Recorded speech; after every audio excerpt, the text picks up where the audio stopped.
Good evening, hockey fans, and welcome back into the neutral zone here on IE Sports Radio, your direct feed for all that is sports. The second round of the Stanley Cup playoffs is underway. The first round did not disappoint. We had a 7-game series. We had some surprise knockouts. We had a sweep. We had just about everything you could ask for. Will the second round now hold up its end of the bargain? We'll get you caught up on that. We have had the draft lottery. The ping pong balls were watched live on the Four-Letter Network. And the Toronto Maple Leafs have won, presumably anyway, the Gavin McKenna sweepstakes, assuming that's what the new GM will decide to do. Freddie B has got some thoughts on that he will be sharing with us. And the PWHL is underway with its playoffs. The semifinals have not disappointed there as well. Triple overtime in one of the games last night. We'll get you caught up there, as well as the latest on the expansion into the Motor City. All that plus more coming up right here, right now. This is the Neutral Zone.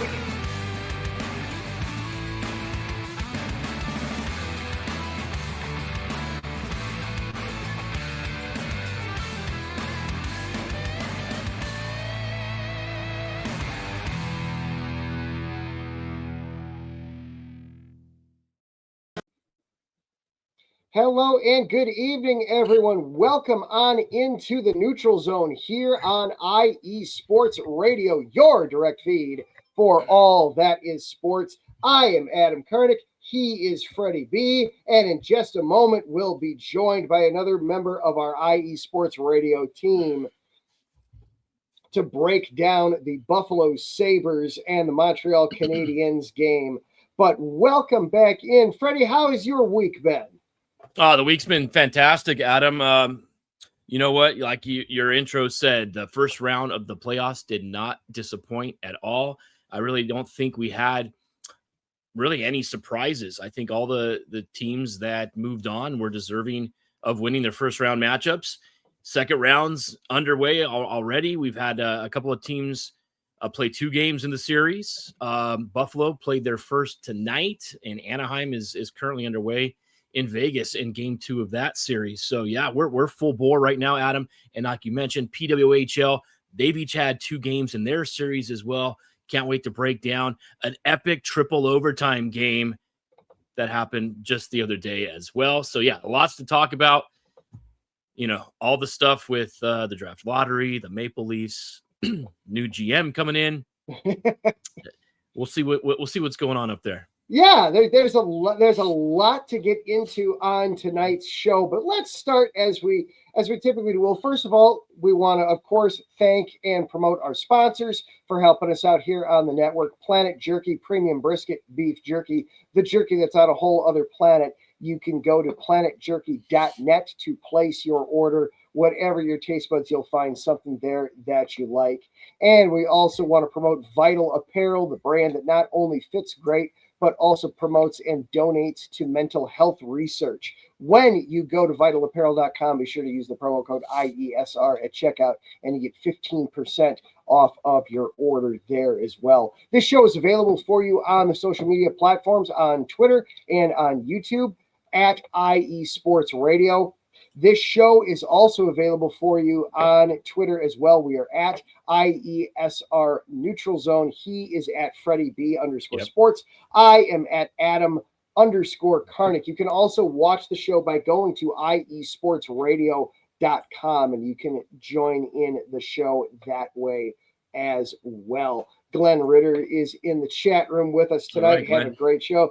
Thank you, Glenn. Yeah, I wish we would be having better things to say about Glenn's Minnesota Wild at this point, but they've run into the Colorado Avalanche, and you're running into an avalanche and bad things happen to you normally.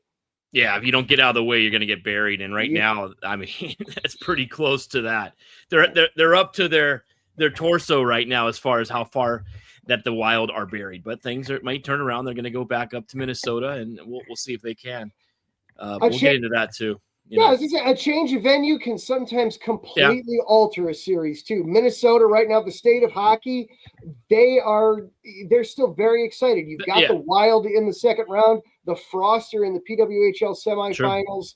Sure. There's lots of activity buzzing there in St. Paul, so there'll definitely be stuff there. But let's get into tonight's scores as we always like to do. We always like to start off the show with tonight's scores. And to help us break down the first game, the Buffalo Sabres held on to win tonight 4-2, despite getting outshot basically 2-1 in the game. The Montreal Canadiens, this was a quandary.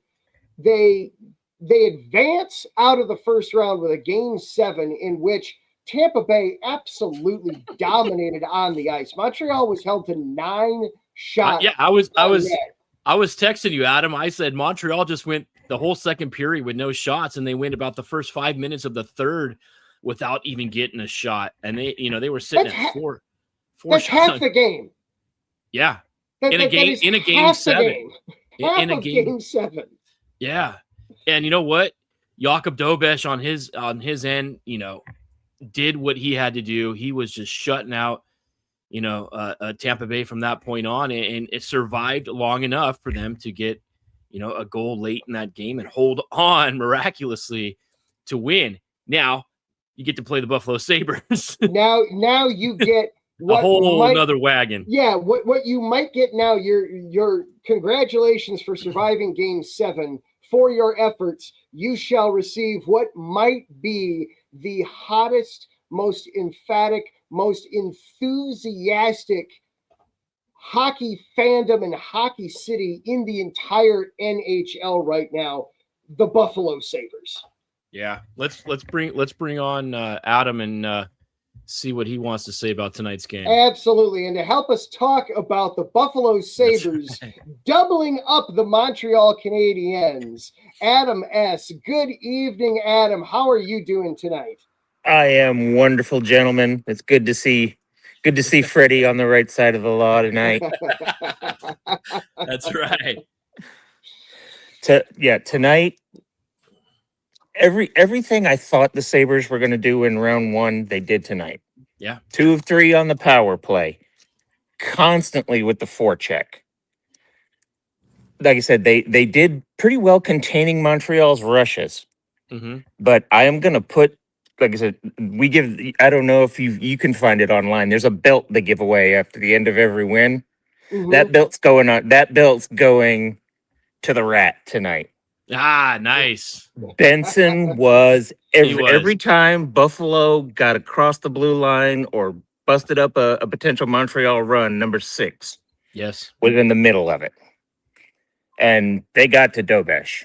Dobeš had 12 saves, and I think the Pipes had 6 or 7 themselves because they were peppering him. And and the best part, not with Tage, not with Darlene, not with Tuck. Greenway. Like I said, Doan is always a given. He's that guy around there. Yep. They came from unexpected places, and I think that kind of caught Montreal flat-footed. It's like we contained their big 3, but their back 6 ate us alive. Yeah, what I saw, and the start of the game really determined basically the entire outcome of this game. They got the 2 quick goals, the goal on the power play. Bo Byram, fantastic game from him as well. Him and Darlene really, standing tall defensively. Darlene taking a huge block off of the ankle towards the end of that game. That he went down off of a shot. I think it was Jake Evans who took that shot there at the end. Buffalo, they weathered the storm. Now, their shot total, a little bit low. They sat back and played defensive hockey from that point on after having that early lead. I like seeing that they have all the facets of the game. And if their power play can now click and start producing effectively, even 1 out of 4 every night, if they can get, 20 to 25% efficiency on the power play, there's no stopping them. The one thing I do think Montreal is going to do is be a lot more physical in game 2. Josh Anderson didn't throw the body around enough. Jake Evans didn't throw the body around enough. Jaden Struble, is he going to play game 2? That's a physical force for Montreal. So I expect game 2 to be a lot more, the physicality. Game 2, like we talked about on the last show, that's when you see a little bit more of the after whistle altercations and stuff like that happening. So I expect game 2 to be a little bit different, but Buffalo looked outstanding. They did. And like not only Greenway scored a goal, but every time he was on the ice, there was a white jersey at his skates because he was laying the lumber on everybody tonight. And that's what he's there for. That's what, Logan is there for. Tage doesn't give a lot of credit for it, but usually it's like, I'm 6'6", 220, try to take the puck from me, kind of. What's the health of Logan Stanley right now?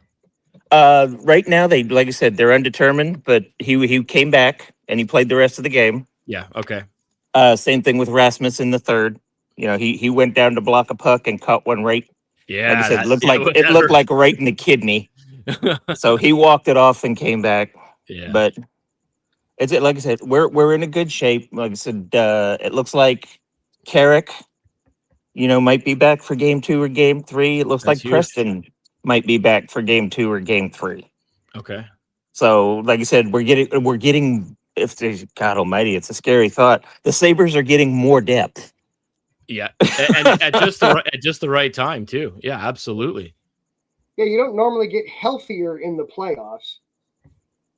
No. Yep, and can we just say kudos to Alex Lyon. Thank you. I was just going to say that. Nobody expected him to play much in the playoffs. Maybe if, the Sabres were up 3-1, all right, let him loosen up.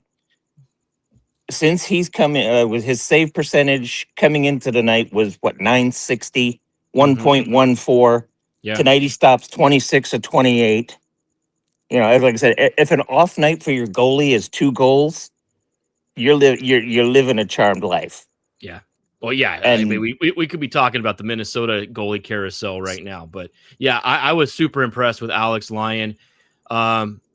Yeah, I was just going to mention that, and you said it right there. He was fantastic. He's really stood up and held his game at a high level. With UPL, that series in Boston, we weren't sure if they were going to have the goalie switch or not. Alex Lyon, since getting back in net has just been outstanding, and I think he's going to continue this play going forward. Very scary team right now. They're on a collision course for Carolina. That's what it looks like after just one game. Yep. And I mentioned this, like I said, because we talk when we're not doing this stuff. This is the first time in Alex Lyon's career that it's been his net. Mm-hmm. He's not the backup. He's not he's not playing because of injury. Yeah. Alex, this is your net, and he's living up to it. Yeah. Hey, what can you say about Ryan McLeod stepping up, scoring that big goal, getting the pass from Doan right in front of the net? That's his 8th career playoff goal. A lot of people didn't know that, Ryan McLeod's one of the only guys that have quite a bit of playoff experience on this Buffalo roster. And it showed, on that line. He's a grinder. He had a couple of really good years in Edmonton. And they're getting production from the lines that you need to get production from. And that's Buffalo's bread and butter right now. It absolutely is. And like I said, Doan was the throw-in player, and he's been integral to how this is going. I don't want to say maybe Kevin Adams was onto something, or if he was just the albatross they had to they had to throw overboard to make it click. But like I said, since the firing, they've got the second best record in the NHL behind that team from the Rockies. Mm-hmm. And if this keeps up, we're going to head against our nemesis in the East, and that's the Hurricanes. So like I said, then Who, if you think KeyBank is ridiculous right now, Yeah. when the Hurricanes come to town, Oh yeah. that the canal side, like I said, I put a picture up last night that the falls were lit up. The Canadian side was lit up in Canadiens colors, and the American falls were in blue and gold. It was like, yes, this is hockey. You're gonna get all those fans from the Islanders and the Rangers heading to Buffalo, and then Maple Leafs fans coming down to try to catch those games. I mean, you're gonna get, it's gonna be a hot ticket. Let's just not get carried away yet. It's been only one game, but I think we can all agree, Adam, you as both Adams, this Buffalo team, they fixed what needed to be fixed in that Boston series. They looked good. They're continuing to ride, and I think this is just exactly where they were a month ago when they were on that hot streak. And yeah, game 2 is going to be huge. If they can somehow, get a 2-0 lead in this series, it's going to be tough. Very tough for Montreal. Traffic on the Peace Bridge into Montreal is going to be brutal. Yeah. They're going to need a new name for it after this series, I think. Yeah. Game two Friday night. Adam, for you, what's your key going into game 2? So, I mean, statistically, Lyon, to me, he's the straw that stirred the drink tonight.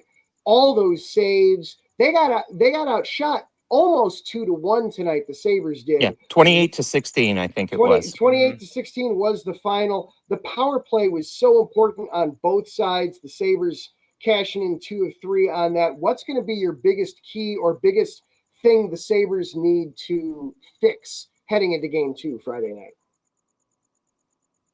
The two things I would say are, one, they did a decent job, but they got caught a few times. You can't give up that odd. Like I said, don't give up the odd man rush. That's key point and exclamation point number 1. Number 2, I wasn't really upset they took 16 shots because they took 16 great shots. Mm-hmm. But maybe be a little bit more selfish in game 2. The one thing, though, they only took two penalties. There were very little penalties called in this game. So they've been playing it exceptionally clean. The Boston game went 12 minutes? Yeah. Without a whistle. Tonight they had a stretch of 8 minutes and another stretch of almost 6. Yeah. They're playing clean hockey, which is surprising. I figured Benson or Greenway or Logan would be good for a cheap shot or a cheapy 2-minute trip or something. But Friday we'll probably see some of that chippiness. Yeah, like I think we'll see. I think we'll see a few roughing penalties Friday night, probably from both sides. You can guarantee it right now that there'll be probably at least 40 minutes in penalties in game 2. Yeah, before I came on with you guys, they were talking. It was like, I can't remember. Is it Bolduc for the Montreal? Darlene's got him in his crosshairs because he was he was cheap shotting him all. Every time Darlene got rid of the puck, Bolduc would hit him with a stick in the back, hit him with a stick in the. It's like, okay. Yeah. Yep. So it's coming, and if the Sabres win Friday night by a similar, same, or bigger score, Wednesday night in Montreal, yeah, it's gonna look like the Chiefs in Thunder Bay in Montreal. The gloves are gonna be coming off left and right. Yeah, it's gonna get very, very, very ugly, but still an impressive performance by the Sabres in game 1. We joked heading into the day which was going to be the bigger final goal tally, the game 1 tonight or the game 1 between the Avalanche and the Wild. And it didn't get quite that crazy, but it looked at times like this game tonight could get up that way, could get a little out of hand. But credit to both teams for keeping it still a hockey game and not turning it into some kind of abstract baseball thing. Oh, I'm still aware and still slightly concerned that a track, like I said, it could look like 20 minutes of Herbies at any given point in this series. One team going from one end of the ice to the other because of a tipped puck or a redirected pass, and all of a sudden there's 3 jerseys going the other way. Yeah, the one thing, let's talk a little bit about Montreal for a second. Nick Suzuki has goals in back-to-back games. You don't want Nick Suzuki, the captain of Montreal, getting hot. they've kind of they contained Cole Caulfield tonight. He only had 2 shots on goal on 18 shifts. So, and he finished with a -1. So they kept him under control. I think you just, got to stay out of the box. And if you do, have to, serve a penalty, that they step up and kill those penalties. Yeah. Don't get involved with the altercations after the whistle. That's the biggest thing. You don't want to be that third man in or the guy who retaliates. Just keep a cooler head. And if you could play with a lead, then Montreal will kind of fall into the team that's going to start egging on and stuff like that. So you just don't want to fall into that. But yeah, Montreal could definitely, skate up and down the ice. There were some big hits thrown on some of their guys. I saw Philip Deneau get ping-ponged between a couple of guys and just take a huge shot in that game as well. So you mentioned Caulfield. Greenway laid one into Caulfield that took him right off his feet. There were some big hits in that game. So I like to see the physicality will definitely ramp up. But Montreal, though, got to find some kind of scoring. They only had, that's kind of they're struggling right now. And who are they going to get that big goal from? I mean, Slafkovsky, he's got to step up, I think, a little bit as well. And the third liners for Montreal also have to start, getting on that score sheet, because if not, and this is a track meet but Buffalo can come back. We've seen them, the first 2 games of the Boston series, down 3-0 and 4-0, mount comebacks. So they know how to come back. I don't know if Montreal can come back. They just had a huge series with Tampa Bay that was, grinding. They'll rejuice. I think game 2 is going to be a tight game. I don't expect, a blowout in either direction, but I do expect it to be a lot tighter and, dragged out a lot longer as well. Yeah, Kirby Doc had a really greasy goal tonight. Oh. Excellent second effort goal on that. Montreal's going to need more of something like that if they're going to stay in this. It can't just be shoot, block, and then you lose possession. You've got to maintain pressure, maintain a forecheck, get into those annoying areas where you can really put pressure on Lyon and on the rest of the Buffalo defense. If Montreal's going to stay in this, you've got to do things like that. It can't all. Yeah, you love the pretty tic-tac-toe and you love the great one-timers from the blue line, but you're going to have to get those ugly goals too to stay alive in this. And I'll give Dobesh his flowers here. He did a great job in that, like I said, that dirty goal area where the block came out to just the edge of the blue. There were 3 or 4 blue jerseys there. There were 3 or 4 white jerseys there, and he held his ground every time. Yep. You're gonna have to have that if you're gonna survive this series. If you're Montreal, well, let's bounce over real quick. We've got the other game going on tonight. We've got the Ducks and the Golden Knights, and I do believe we are still scoreless in game 2 tonight. But Vegas does lead the series 1-0. The Ducks. It was shocking that they went. I'm still surprised that they're in this series, that they managed to move off of Edmonton in this to get into this spot. But Vegas looked like the better team in game 1. Is this gonna be a long series, you guys think, or is this gonna be 4 or 5 games and then Vegas just to kind of sit back and wait to see what happens with Colorado and Minnesota? Adam, have you been watching any of this? I have. Yeah, I've got. I haven't watched True TV more than I have in like the last 2 weeks.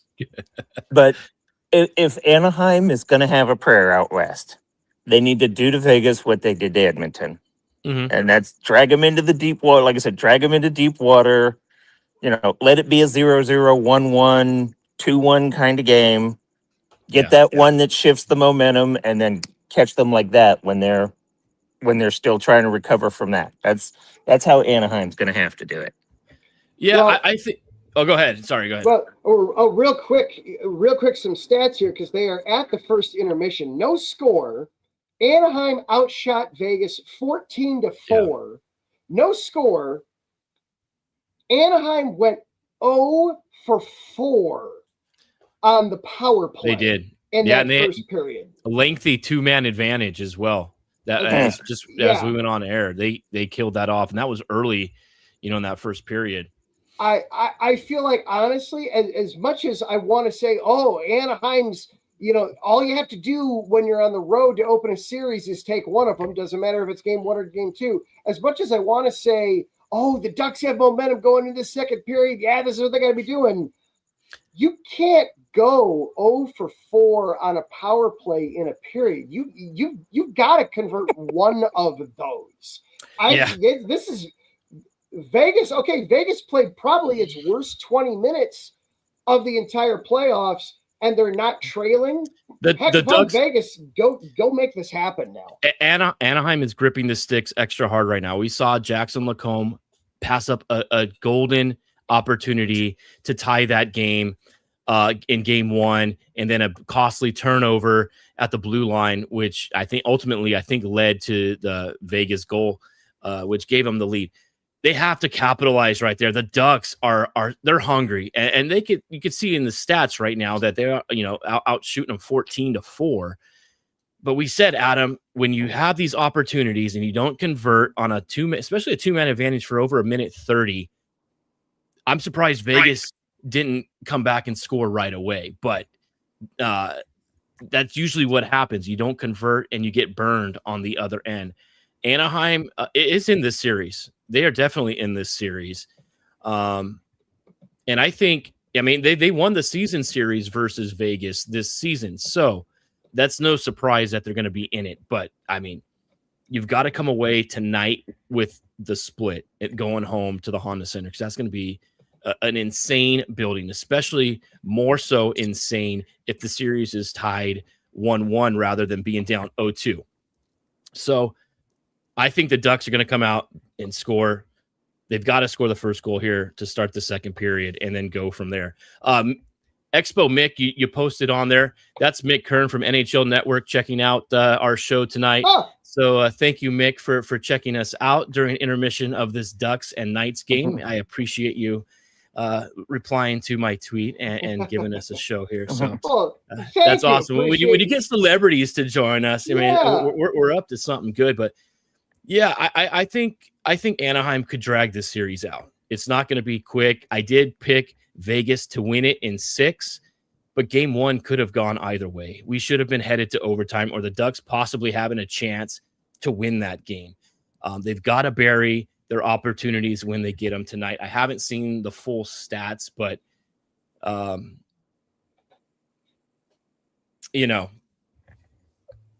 13, they changed a shot now. 13-4 in the first. You got to get one here. 13. Oh, excuse me. They only outshot them by 2.5 times. I'm sorry. And the Ducks did the same thing in game 1. They totally outshot Vegas. They held Pavel Dorofeyev to only 1 shot on goal. They only held, I think it was Mark Stone to 1 shot on goal in game 1 as well. So, I have it on here in the back. They're currently at intermission. We'll keep track as this game goes, but I believe in the Ducks, and that's something coming from a Kings fan. This team is very good, and I've said it all year.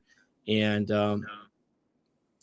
Edmonton was not the same Edmonton team that we had seen the last 2 seasons in their Stanley Cup final runs. Connor McDavid even admitted that as well. So, they did get past them, something that the Kings couldn't do in 4 tries. But obviously, we talk about the Kings. They played Colorado a lot tougher than we're seeing out of Minnesota right now, right? Jeez Louise. So far. We'll see. We'll keep track as this one goes on tonight. Maybe, we wrap this game up and we're treated to an overtime or something to keep this game on TV a little bit longer. Overtime. Oh, don't say that word. I survived a triple overtime last night. We'll get into that later. Yes. We'll get into that later. 4.5 hours of one hockey game. Woohoo! That was fun. close it out here as we're bouncing around the second round of the NHL playoffs. The Carolina Hurricanes, we got to talk about them real quick. It took 6 games for them to trail in one of these. It still didn't matter. They still won the game. They beat the Flyers. They've got a 2-0 series lead in this one. I hate predicting a sweep, even with Carolina being halfway there, but the series is flipping to Philadelphia. I can't predict a sweep. What do the Flyers have to do to take either 3 or 4? I feel like the Flyers have got to take 3 if they're going to do anything to get back in this series. They go down 3-0. You might take game 4, but then Cy and I are see a game 5. It's all said and done. Everything but the fat lady singing at that point. Yeah, Adam. Philadelphia was up 2-0 early in that game against Carolina, and Carolina scratched and clawed their way back to tie it, and then ended up winning it in overtime. Philadelphia was in that game and had a legitimate chance. I mean, I think there was like a minute 30 left in the first overtime when the game-winning goal was scored, if I could remember correctly. And Philly played a good game. Had that game been played in Philadelphia, I think having a 2-0 lead, the outcome would have been different. I think the crowd in Raleigh, rallied behind this Canes team and led them on this march for a comeback and eventual win. Like you said, the first time that they've trailed, but that's good. They came back from adversity. You want to see a team be able to come back after trailing in a game. So, yeah, they could have been going back to Philly, series tied 1-1. Carolina, the more veteran team, obviously, the more playoff savvy team. This is their year, I think. It's got to be their year. And but the Flyers are scrappy. They're a good team. I expect, them to put up a good show here, game 3. Maybe, I think Carolina probably comes away with the split. And in Philly, that makes sense. They've got game 3 tomorrow night, TNT, True TV, the whole set there. Adam, how are you feeling on the Flyers? That was such a tough series too against Pittsburgh. That was, the city of just absolutely no brotherly love there between those two teams. That was the series where we felt like somebody might actually die in that series, and it was as scrappy and hard fought as possible. Is this just too much of a hangover between that series and the Hurricanes playing vintage Hurricane hockey? I think it's probably the latter. Like you said, the Hurricanes logo looks like a buzzsaw because that's what they are, and they are doing it, especially as like you said, especially in Raleigh. You would not think of Raleigh, North Carolina, as a hockey town, but when the Hurricanes are playing, I'd put that arena up against just about any of them. Yeah, that they've taken to their Hurricanes, and I agree with the Freddie as well. If the Hurricanes don't do it this year, when are they going to do it? The Panthers are gone. The Lightning are gone. Their previous year stumbling blocks have been eliminated. that's now there's true. a team in Western New York that might have something to say about it, but I'm starting to if the Hurricanes take game 3, if they go up to Philadelphia and win game 3 in Philadelphia, like I said, this is done in 5. Philadelphia may 100%. get game. Philadelphia will empty the tank and maybe get game 4, but it goes back to Raleigh and it's done. But yeah, it's going to be, unless Philly can find that something like Pittsburgh found. But Pittsburgh found it in this can't be the way Crosby goes out. So they fought the Flyers tooth and nail. Philly needs to find that little nugget that they can hold on to, that little piece of coal, squeeze it in their hand, poof, it's a diamond, and maybe steal a game or 2 and get back in this. But they need to find that somewhere. Who does Gritty need to give the stare down of death to in these 2 games? You always feel like you need something. You need something kind of off the wall like that right now for Philly. Yeah. I think that game 2 was their opportunity to kind of get in this series. And you blew the 2-0 lead again. They also just lost Noah Cates for the remainder of the playoffs, which is huge. Can't afford to drop, big, bodies of importance in these games. But Carolina, I mean, no fault on them for trailing that game. They played fantastic hockey. Freddie Anderson has been playing on top of his head. In the Ottawa series, he was fantastic. We're still your jaw is still dropped, Adam, because that was our big question mark about Carolina moving forward was what are we going to get out of Freddie Anderson? And he's shutting everybody up.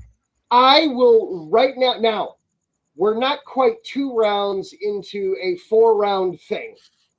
So I need to be careful with how I say this.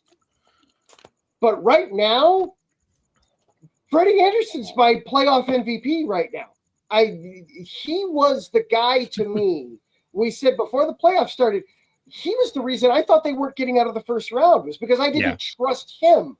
It was we were talking about it. It was, okay, if there's a team in the East that's going to get upset, it's going to be Carolina, because I just don't trust Freddie Anderson. And instead, Freddie Anderson has been the rock in net for Carolina. He right now again, we're only halfway through the second round. We got a long way to go till June here, boys. But right now, he's my playoff MVP.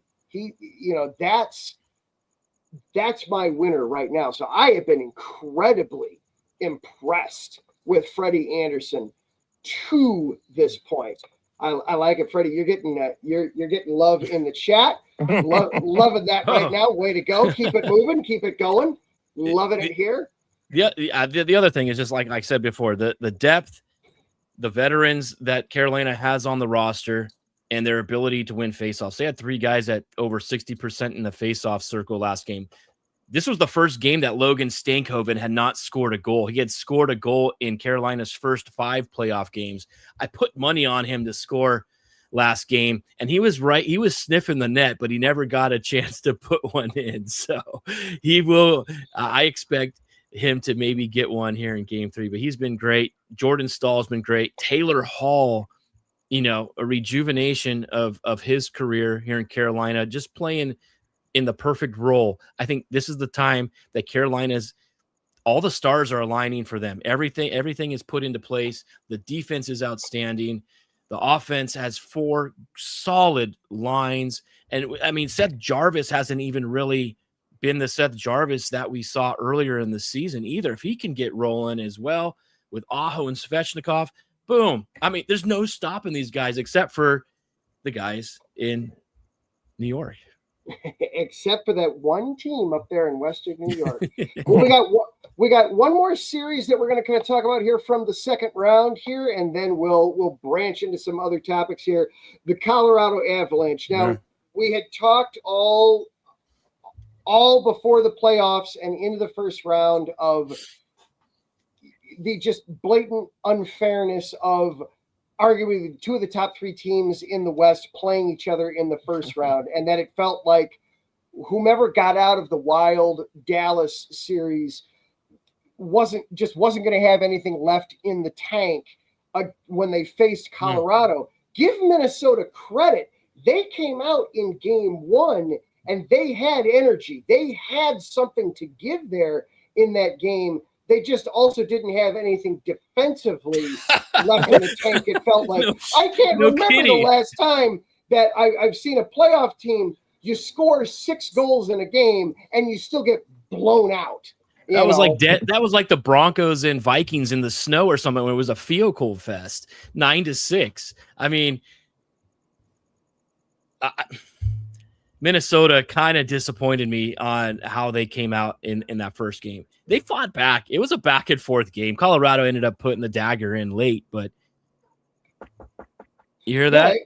Nazem Kadri's calling. He scored a goal. He's back. Nathan McKinnon is back. We're seeing him become, a superstar, going to run this series. I think it goes through him. Cale Makar has been outstanding.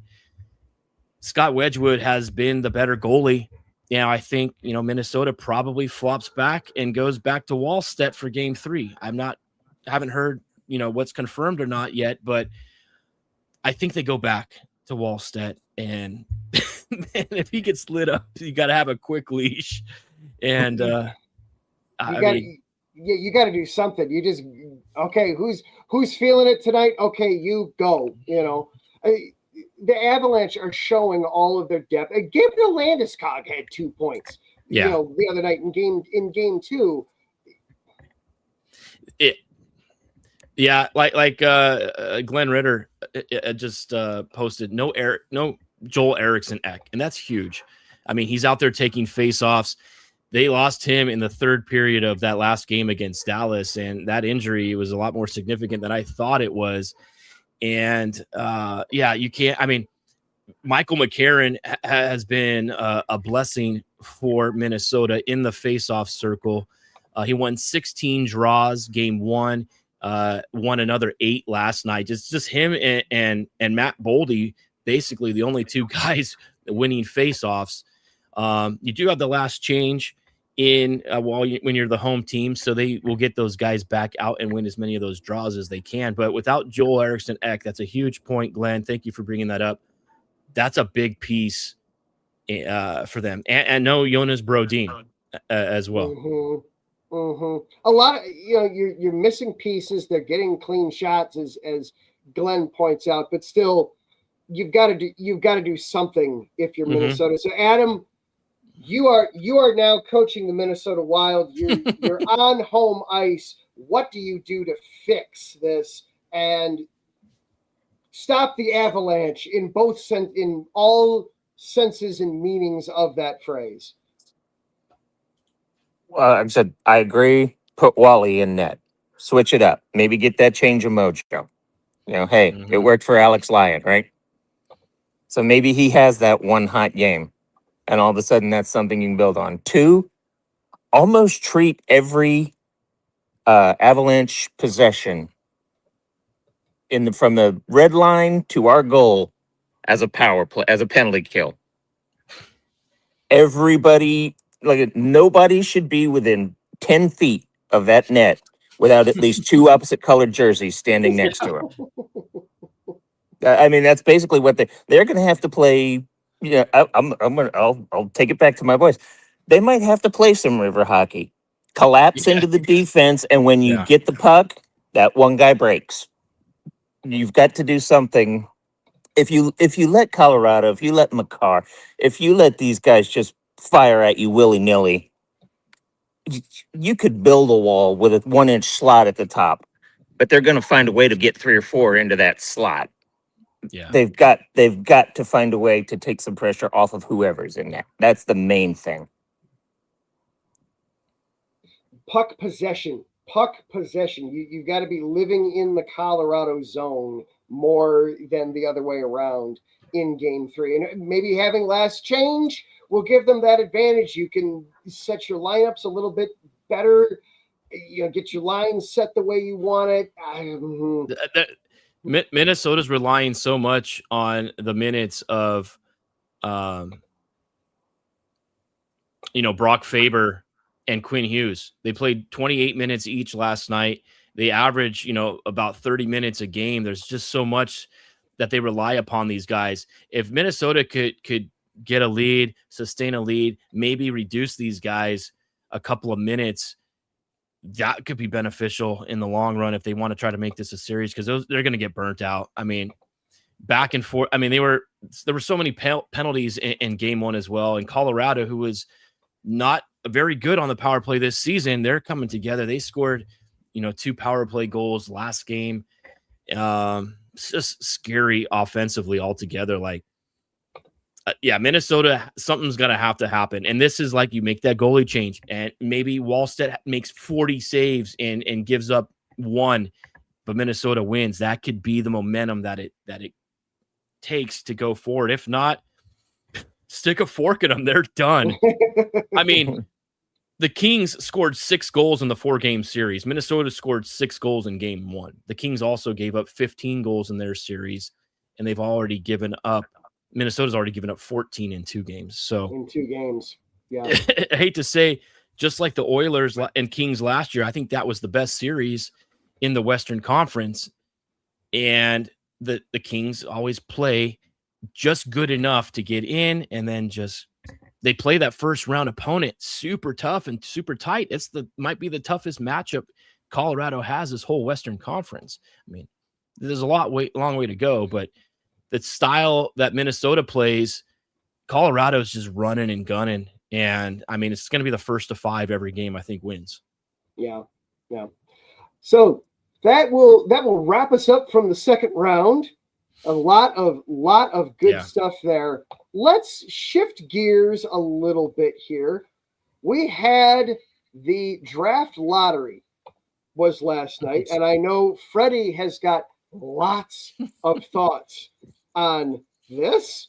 So I am merely going to set the stage here, and then I will back away for a little bit on this one. And thank you, Adam S., for hanging out with us, for joining us. Great. Loved it.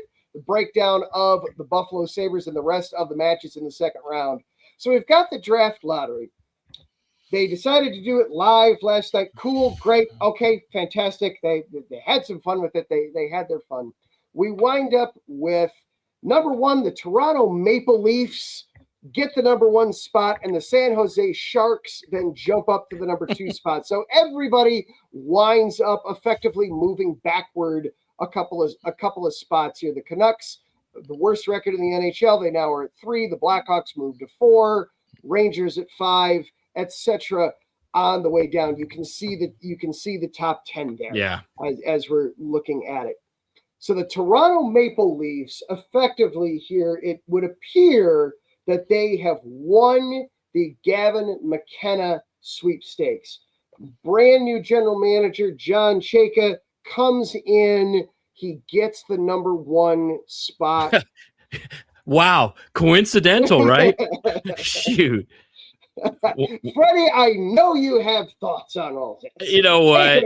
I'm not putting the conspiracy theory hat on right now. I've already kind of, made my thoughts known. Toronto moved up 4 spots to get that number 1 pick. They had an 8% chance in the lottery, and they came away and got it. It just happened that I said it. I even put it in our text chat. Toronto's going to get this. And sure enough, they did. It was the same thing that happened a couple of years ago. I thought Chicago was going to get the number 1 pick, and they did. They ended up selecting Connor Bedard. I'm okay with it. It is what it is. It's not like the Islanders jumping 9 spots like they did last year to get Matthew Schaefer.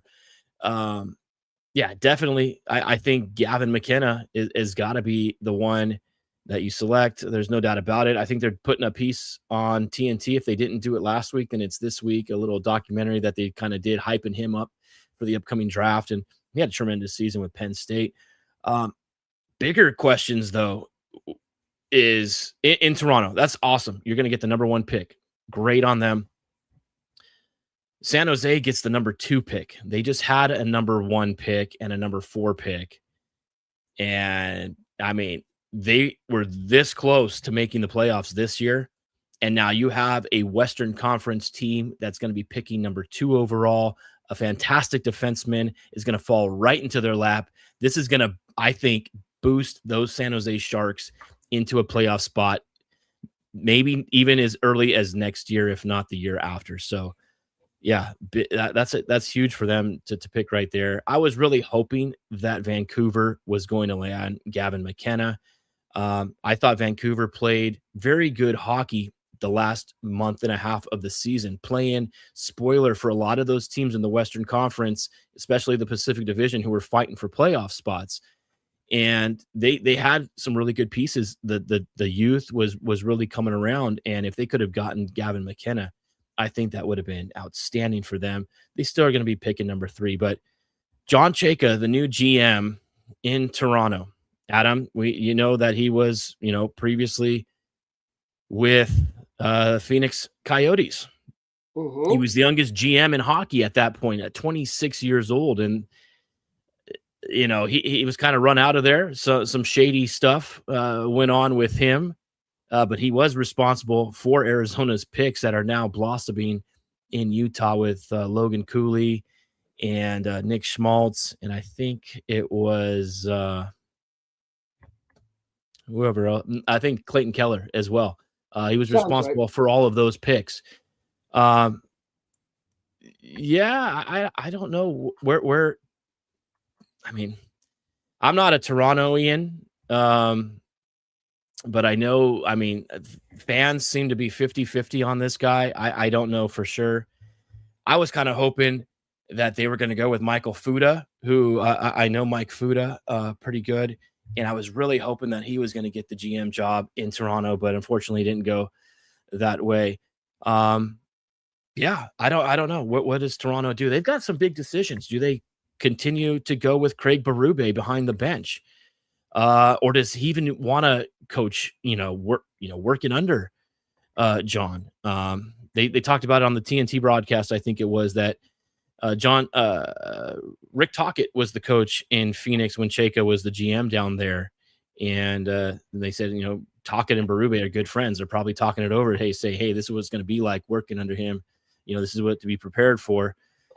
They haven't made a decision on who's going to be coaching this team going forward. And then you have the issue with Austin Matthews. Mm-hmm. Is this something that they can keep Austin Matthews around for now? Or is he going to be, dealt? There's been talks about him for the last year or two now. We'll see. But you got to – I think it was actually Mick Kern who was on our show, commenting just a little bit ago. And he said – maybe it wasn't him. It was somebody else on the network today. Said, thank you to Radko Gudas of the Anaheim Ducks. He was the biggest supporter in the Maple Leafs getting to that number 1 pick because he had injured Austin Matthews for the remainder of the season. And therefore, they tanked basically the rest of the season to even get to the spot where they were to pick. So thank you, Radko Gudas. You were the one who, made this happen for the Leafs. So I don't know, Adam. Hey, what's your take on this? I mean, your Blackhawks are picking number 4. That's a good spot. Oh, and Mick is very glad you were paying attention. Yeah. He said, "Yep, that was him. That was all him." I 4 is where, unfortunately, the math said the Blackhawks were going to pick. I had it all played out in my head. McKenna grew up a Blackhawks fan. And big Patrick Kane fan. And more importantly, he was a Patrick Kane kid. I was reading that. It was, it is fate. It is destiny. Come to the Windy City, young man. It will all happen. It will all blossom. And the math just said, don't do this to you. You know it's not going to happen. You know what's going to happen here. They're going to fall back to 4, and it's going to be other things that they're going to have to do, and that's indeed what happened. So I allowed myself the dream. I allowed myself the opportunity to what if, and then it didn't happen, and I got crushed for just a little bit of time, and then it was okay. Well, all right, that's what I figured was going to happen. Yeah. So 4 was realistically where I expected them to go. That's a good spot. It is a good spot for the Hawks. They've got multiple ones. They can still do all their wheeling and dealing that they love to do. They can get good pieces. They can still do things. There's an outstanding right-handed defenseman out there that is going to be, I think, that perfect pick for them in Keaton Verhoff, out of North Dakota. I think that's going to be a perfect fit for this Blackhawks team. Just adding, more youth to that back end right there. They have a million blue liners in the farm already, but I don't mind adding more. It's, blue line depth is one of those things that every team, it's a little bit like pass rushers in football, or it's a little bit like left-handed pitching in baseball. You always need more. You never have enough. You never have enough blue line depth. Especially in the Central Division, when you have Makar, you have Hughes, and you have Heiskanen in Dallas, you've got top end defensemen on every team. If you could, I don't know if they're going to pick that way or not, but it's an it's an option. If it's there, I say ride with it. He had a fantastic season. I followed him very closely. I even talked about him possibly, maybe going number 1 overall earlier in the year before McKenna, he started the season slow, but then found his game and everything like that. But yeah, really exciting. Somebody had posted a video too, like, there were 2 balls. One of them, I think, was like on the outside of the tube going up. It was the 8 of the Winnipeg Jets. Oh, but then it was the 12 of Toronto, or whatever number Toronto was, that went up there and got that one. So that was kind of funny. They're like, oh yeah, it was so rigged. I don't know. I think the NBA lottery is a lot more rigged than the NHL lottery. But it's at the end of the day, there's for all the teams that have the chance of getting in that number 1 pick, there's a story to be molded and crafted. It's however it lands, it's okay, that's the story you're going to go with. So it's not like the NFL where you tank your season and you pick according to where you finish in the standings. It's a lottery for the NHL. So it takes away from a team that was tanking possibly. I'm just glad it wasn't the Rangers that got the number 1 pick, because I think that's when you really would have seen people up in arms if the Rangers had gotten that. But yeah, it's going to be exciting when that time comes. I'll still say this for Toronto. I still feel like the move still needs to be, you need to tear down to then move forward. But to get the number 1 overall pick and to get Gavin McKenna, whether you get him right away in the fall, or whether it's next spring, or whether it's fall of 27, whenever you get him, whenever that comes in the next 16 months, whenever that day comes, that is going to be such a huge boost to such a shock and jolt to the system in Toronto to really ramp up that rebuild and that reset for them. You know what the draft lottery is also not like? It is not like the gold plan that we see over in the PWHL. That's correct. Yes. The PWA, and with that, I'm going to make that herky transition. Perfect. Over to the PWHL playoffs have been going on. Both of their semifinal series are tied at a game apiece at this point. We've got Boston and Ottawa. That has looked really good between those two. They're getting set for game 3 in Ottawa on Friday night. Will be game 3 for that series. Aaron Frankel just continuing to be so stellar in net for the Fleet, continuing to look good. But the Charge coming out and taking the early lead in the series, also very key and crucial and critical for them. You wind up getting that home ice advantage into that one, so that they do flip the script. They do head into Ottawa playing on home ice and knowing that if we win our two games, it's there, you're right back. Yeah. And meanwhile, if you're Montreal, to set also to remind everybody, now in the PWHL, if you finish best in the regular season, you get to pick your opponent for the first round. It's got to be either the 3 seed or the 4 seed. You can't pick number 2. You wouldn't do that anyway, probably, but it can't be number 2. It's got to be number 3 or number 4. Montreal selected the 2-time defending Walter Cup champion Minnesota Frost to be their opponent in this first round. What? My sister texted me last night during the game, and she said, "Why did they pick Minnesota again? What was their thinking?" We talked about this too, Adam. Why would you? I mean, maybe they did the matchup was better, or they figured, you know what? They did very well against them in the regular season. Yes. And let's face it, Amory Debian has been incredibly good in net, and Minnesota, while Minnesota was the highest scoring team in the league all season, it was you can score against the Frost, you can get goals against them. So you figure your goaltending will carry you. Your goaltender can get you along the way.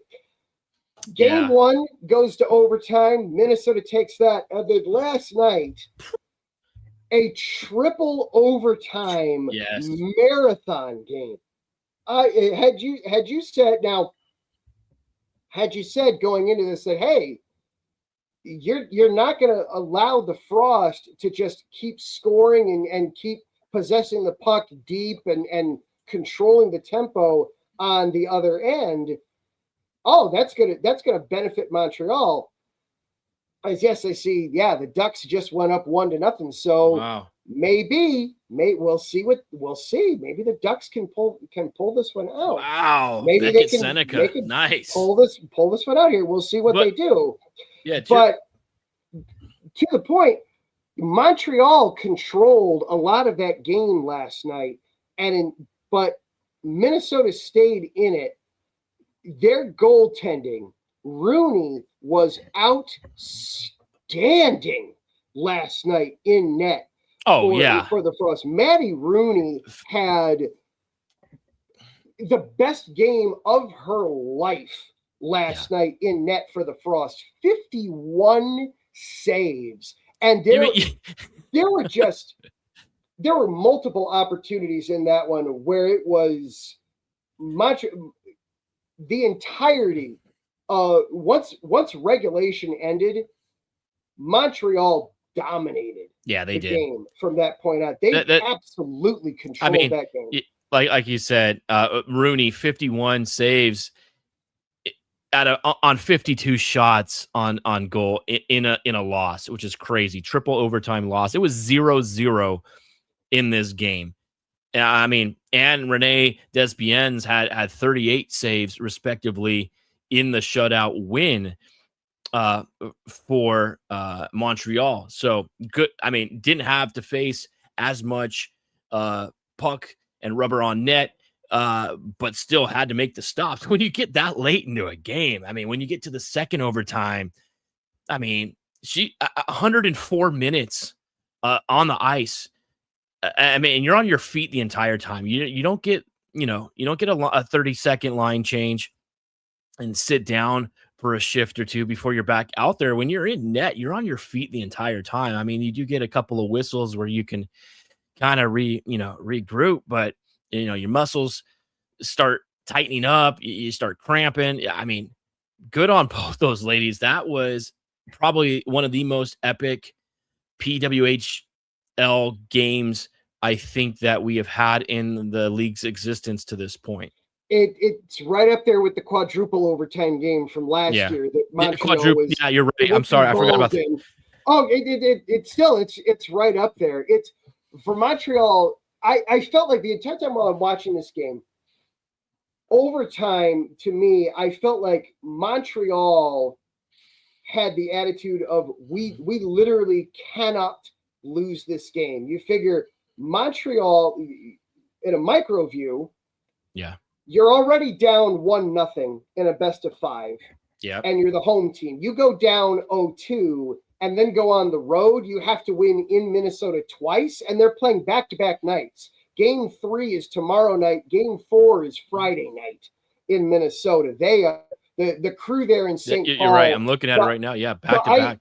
The ice crew in Minnesota is going to have just such a long weekend because they're going to have 2 games between the Frost and the Victoire, and then they go ahead and they have the Wild and the Avalanche play on Sunday night too. So they're all at XL Energy Center, huh? All there at the same arena. Yeah, all 4 of them there in St. Paul over the weekend. So yeah, it's going to be a long weekend of hockey there in St. Paul. But if you were Montreal, you knew you couldn't go into Game 3 having to win, knowing that you have to win twice in Minnesota just to force Game 5 and stay alive. Yeah. It probably wasn't going to happen. On a more macro view for Montreal, the Victoire have qualified for the playoffs all 3 seasons. Last night was just their second playoff victory all time. They got swept the first year by Boston.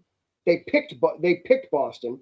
Then they played Minnesota last year, lost in 4 games, and now they picked Minnesota this year and lost the first game. There was a sense of, if they don't win this one, it's just going to hover as a cloud over Montreal for the franchise. And that was like you said, a huge win on them. That first game was 5-4 in overtime. And this one, a 1-0 shutout. So big for Montreal, but I don't think this is the last overtime game that these two teams play in this series. Switching back over real quick to the Boston-Ottawa series. Yeah. I'm shocked Ottawa came away and with a split there, because we thought, we've talked to Aaron Frankel all season, kind of had a rough one there, gave up a couple. Now Ottawa goes home with this series tied. Anything could happen. I still think Boston comes away with that series, but now the Minnesota-Montreal becomes a best of 3. Who could win 2 games first? And 2 of them are in Ottawa, and the 2 in Ottawa, they're in Canadian Tire Center, the home of the Ottawa Senators. Yeah. And I saw this the other night. I loved seeing this.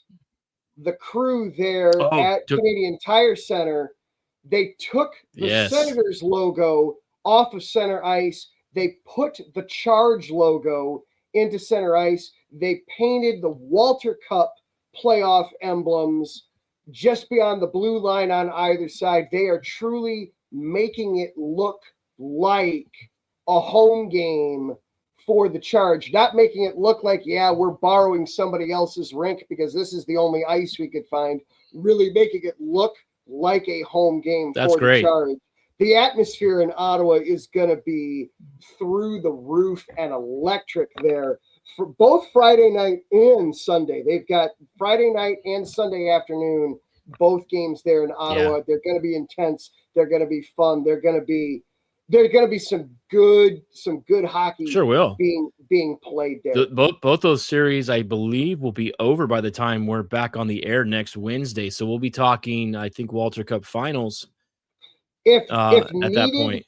If needed, game 5 between Minnesota and Montreal would be Monday. So that series will absolutely be done. I don't think we have a schedule yet. We do have a schedule. I'll have to pull it up for game 5 between Boston and Ottawa, but I think you're right. I think Tuesday. It would be Tuesday. Tuesday, the 12th. Yeah. So you're right. We will have a Walter Cup final to preview when we're doing this show next week. So we'll do that. Lastly, I mean, before we stop talking about PWHL, Adam, Detroit is going to be granted a team. How excited are you for that? And how close is Detroit to you? A very good distance from me. So being a Michigander, when you bring this up, I am obligated and joyfully so to do the hand thing. Oh, yes. So we'll do the hand thing. Now, this is admittedly for everybody watching on the camera. I'll turn it so that it's backwards for me, but correct for you, I guess. Either okay. Yeah, we'll do it. We'll do it this way. So it's backwards for me, correct for you. Detroit is here. I am here. Okay, you're on the. So I am significantly closer to Chicago than I am Detroit. Hence, part of the exactly part of all the Chicago regalia you see around me here in the little studio here. But at the same time, it's not an impossible drive by any means. My daughter's hockey we did a hockey tournament over in Detroit a couple months ago. It's a very easy drive.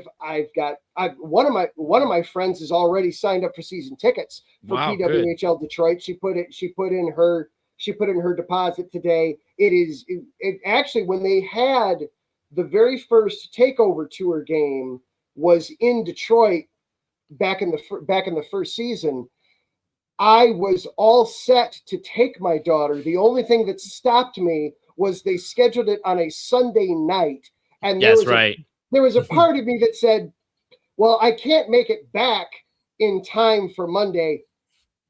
Pulling my daughter out of school to go see a hockey game, this feels like bad parenting. No, I'm gonna. They put it on a Saturday. We'd have been there, hands down. We'd have made it happen. The only thing stopping me was it being a Sunday night. It was the only thing that stopped us. But we will be looking to take advantage of that. To get a road trip up there. Yeah, take a road trip over there and catch a game. It is, and having it there at Little Caesars Arena that's going to be the home for. They don't have a nickname yet for PWHL Detroit. Going to be Little Caesars Arena. The Illich family, they've already said they're actually going to build designated and dedicated dressing areas, locker areas for the PWHL for both the Detroit team and the visiting teams. Nice. They'll be able to use the training facility that is underneath Little Caesars Arena, so they've got that already secured and taken care of. It's Hockey Town for a reason. It is incredibly appropriate that they picked Detroit, and the writing had been on the wall for several weeks that Detroit was going to be the pick. I think I said the same thing, like at the beginning of this season. Will Detroit's PWHL team get into the playoffs before the Red Wings do? We'll see how things go with the expansion draft, the way they get that set up, and then the regular draft after that, and how all that comes to fruition. I saw the color schemes for them. I like it. It's a nice sharp. You've got the grit of the Motor City there in it with the black and the silver and the red accents. Ooh, okay. That's gonna look really sharp. Yeah, it's gonna look really sharp while still being a Detroit look. It's not Blackhawks colors inverted. It is a little bit different of a black. It's more of a silvery that they're doing as their secondary color with the red accents. Very nice. It's not Red Wings, but it's gonna complement that look. I feel like so it's sharp looks there. It's job well done all around. Now we just gotta wait to see. Clearly, they're not going to stop at just adding one team. That would make a giant mess of everything. So it's going to be interesting to see first of all, how many more are they going to do? Are they doing just one more? Or are they going to do 3 more expansion teams? I would assume you would do at least one more. That way you have an even amount of teams still. To me, Denver is still an obvious shoo-in at this point. The way they've been handling the takeover tour, the only thing with Denver that could be holding things up is if they don't have the behind the scenes financial backing group for making it happen. But otherwise, everything on the surface would seem to say Denver. I threw a fun one out there to a bunch of people in a PWHL fan group that I'm in on Facebook. And I was all right. Take all the NHL cities out of the equation for a minute.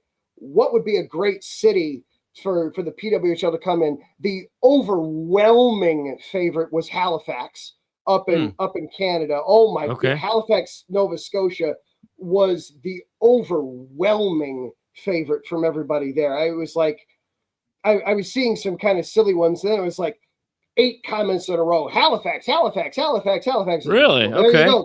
There's your winner. Halifax it is for the PWHL.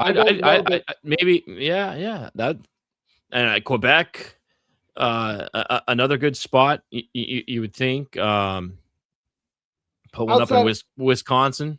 Wisconsin, that was another one that was brought up. That would make so much sense, especially with the strength of the University of Wisconsin's program, defending national champions. Yes, and sir. One of the really strong programs in women's hockey. I think we might be onto something. Madison would be a really small market compared to all the other like Milwaukee. Well, how's Milwaukee? Milwaukee would make more sense. You've got the rink there with the Admirals as well, so you've got an obvious landing spot for them. It's still on the smaller side. It's obviously it's not Detroit. It's not a Seattle. It's not a Toronto or a New York. Then you have all your bases covered. You've got Minnesota. You've got Michigan, and then you put one in Wisconsin. You've got all those 3 states right there. I also did see there was somebody that pointed out. Now, I'll be honest, I haven't looked into it in any way other than I saw somebody make the comment that they had done some detective work and realized that the domain name ChicagoPWHL.com, that domain has been claimed and grabbed and taken. Okay. The PWHL hasn't typically been that coy about things. They've usually been a little bit more transparent and obvious, but maybe. I think what I'm going to do is my buddy who I used to work with, he makes and sells domain names for like TikTok handles and Twitter handles. And I'm like, as soon as we get off here, I'm going to text him like, dude, you start making these for the PWHL Chicago team. And then when they do make their team and you've got the name, then they'll be buying it from you, buddy. You're going to make a profit. There we go. We're in business. Be like that guy that tried to do that with the Washington Commanders out in DC. It didn't quite work out for him, but it was a hilarious scheme that he tried to pull off. Yeah. Hey, do you follow the Federal Prospects Hockey League at all? The good old FPHL? No, get us up to speed on this. Well, this came across one of my social media sites. It's a single A minor league professional hockey league under the ECHL. So you've got the AHL, then the ECHL, and then this Federal Prospects Hockey League. I had no idea about it. I've been reading about it all day. Really cool. They just announced a team here in Oceanside, California, which is not too far from me, about 30 minutes north of San Diego. So it'd be kind of like a San Diego-ish team. And then they also just announced Fresno getting a team as well. Whoa. So West Coast professional hockey is huge. We've got all the AHL teams here, a lot of them in California, especially Southern California. We've got San Diego, Ontario, Coachella Valley, Bakersfield. Then you move up to like Fresno and San Jose. Whoever thought that California would be the place for hockey, especially Southern California? I mean, this is great. I'm going to start following this, and then we'll see how this league transpires. Well, I mean, the Stanley Cup's been living in Florida for the past 3 years. True, yeah. We're an hour and 20 minutes into the show. I wanted to make this joke right away at the start. I just forgot to. The stage is yours. The Stanley Cup is unretired. It's not going to be It's not going to be summering in Florida like an old person this year. Yep. The Lightning and the Panthers are both eliminated for the first time in God alone can remember how long. Where's Phil? Going to wind up in the desert, but Phil Pritchard, the handler, the Stanley Cup handler. What's he going to do now? He's been spending all his summers down in South Florida, these victory parades and everything, and then the passing around of the cup. But yeah, no, it's fun. It's fine. It's nice to move on, and we'll see where that ends up. I'm assuming it's probably going to be somewhere in the U.S. There's a good chance. There's a very good chance. I tell you what, though, if Montreal makes it to the Cup final, Montreal's gonna earn its way into the Cup final at this point. The way things went against Buffalo tonight, and what they would have to do to presumably get past Carolina, I don't think that's too dangerous of a presumption at this point. But we will have more clarity next week. We'll have an idea of what we're looking at, and we'll have a PWHL final to set up next week as well. So lots to get into next week. Yeah. It.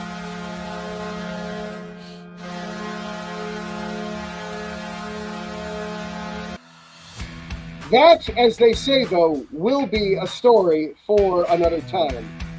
Well, thank you for hanging out with us this week, tonight. Man, we had a bunch of stuff that we had to go through.